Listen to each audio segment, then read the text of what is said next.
আসসালামু আলাইকুম রহমতুল্লাহি ওবরাকাতু। বিসমিল্লাহির রহমানির রহিম।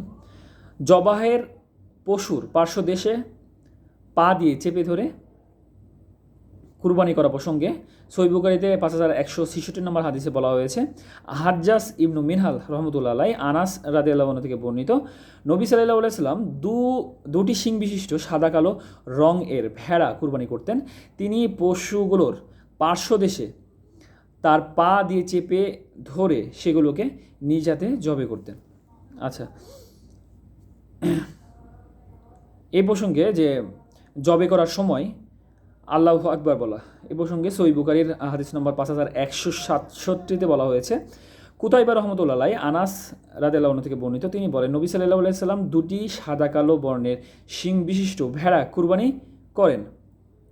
আচ্ছা, তিনি ভেড়া দুটির পার্শ্বদেশে তার কদম মোবারক স্থাপন করে বিসমিল্লাহ আল্লাহু আকবার বলে নিজ হাতেই সেই দুটোকে কুরবানি করেন। আল্লাহ সবাইকে বোঝার মতো তৌফিক দান করুক এবং আল্লাহ এবং আল্লাহর রাসূলের কাছ থেকে যা আসছে তা গ্রহণ করা এবং তারপরে আমল করা তৌফিক দান করুক। সবাই ভালো থাকবেন। আল্লাহ হাফেজ।